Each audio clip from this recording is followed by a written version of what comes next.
மான் குட்டியோட போகுது. மான் குட்டியோட குணம் என்னன்னா, அது என்ன நடக்குதுன்னு தெரியாது. மான் எங்க போதோ அது பின்னாடியே போகும். எத்தனை பேருக்கு புரியுது? இப்ப அந்த மான் பாக்குது, அங்க பெரிய சிங்கம் இருக்கு. அங்க பெரிய சிங்கம் இருக்கு. இப்ப மானுக்கு தெரியுது அந்த பக்கம் போனா சிங்கம் வேட்டையாடிடும். சரி, இந்த பக்கம் போலான்னு போகுது. பார்த்தா ஃபாரஸ்ட் ஃபயர் வருது, காட்டு தீ. சரி, தப்பிக்கலான்னு இந்த பக்கம் போனா நீர்வீழ்ச்சி. என்ன வீழ்ச்சி? நீர்வீழ்ச்சி. வேற வழியே இல்லாம இந்த பக்கம் திரும்புது. அந்த கல்லுக்கு வெளியே ஒரு வேடம் ஒளிஞ்சுன்னு அம்போட இருக்கான். என்ன இருக்கான்? அம்போட இருக்கான். 4 பக்கமும் கெதி இல்லாத நிலன்றது யாருக்கு தெரியும்? மானுக்கு தான் தெரியும். இன்னும் மான் குட்டிக்கு தெரியாது. இப்ப மானு பதட்டப்பட்டு ஓடனா மான் குட்டி என்ன பண்ணும்? will lose his temper. இததான் நீ உன் குழந்தைக்கு பண்ற. நீ டென்ஷன் ஆனா உன் குழந்தை என்ன ஆகும்? டென்ஷன் ஆயிடும். நீ டென்ஷன் ஆனா திரும்பி நார்மல் ஆயிடுவேன். ஆனா உன் குழந்தை டென்ஷன் ஆனா திரும்பி நார்மலா ஆவாது, கொலாப்ஸ் ஆயிடும். அது வேற விஷயம். கூட இதுவும் சேர்ந்து புரிஞ்சு நல்லா புரிஞ்சுக்கோங்க. இப்ப அந்த மானுக்கு ஒரே ஆப்ஷன் தான், எப்படி இருந்தாலும் சாவ போறோமா, சரி நிம்மதியாவது சாவோன்னு சொல்லிட்டு பதட்டப்படாம புல்ல மேயுது. இங்க வந்து எல்லாரும் கவனிக்கணும், என் ஸ்டூடெண்ட்ஸ் உட்பட. Please understand. பதட்டப்படாம புல்ல மேயுது. இப்ப அந்த மான் குட்டி தான் சாவ போறோன்ற பயம் வரலையா?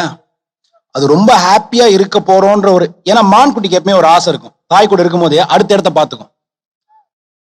அந்த இடம் வேடனை தாண்டிய இடம். வேடனை 100% மான் குட்டி நம்புது நம்ம அங்கதான் போறோம்னு. ஏன்னா மான் குட்டிக்கு அங்க வேடம் இருக்கிறது தெரியாது.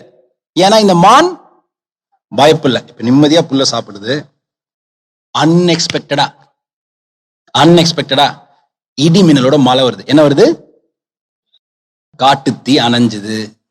அந்த இடிமின்னல் வந்ததுல இவன் விட்டான் பாத்தீங்களா, இவன் அதுல டிஸ்ட்ராக்ட் ஆகி இந்த அம்பு சிங்கத்தை தொலைச்சிருச்சு. இப்ப 4 பக்கமும் வழி இல்லாத மானுக்கு நிம்மதியா இருக்கணும்னு முடிவெடுத்த அடுத்த நிமிஷம் இயற்கை 4 பக்கமும் வலிக்கும்.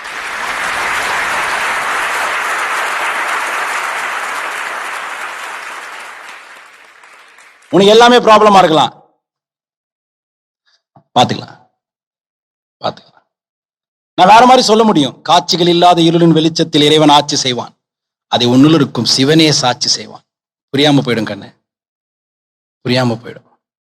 உயிர் உள்ளவரை உயிருடன் இருப்பேன் என்ற தீர்மானம் செய்த நொடியில் இருந்து என்னோடு இருப்பது நன்மையும் மேன்மையும் மகிழ்ச்சியும் வளர்ச்சியும் என்பதை இந்த உலகிற்கு உயிர் உள்ளவரை திமிர் கொண்டு உரைப்பேன். புரியாம போயிடும்.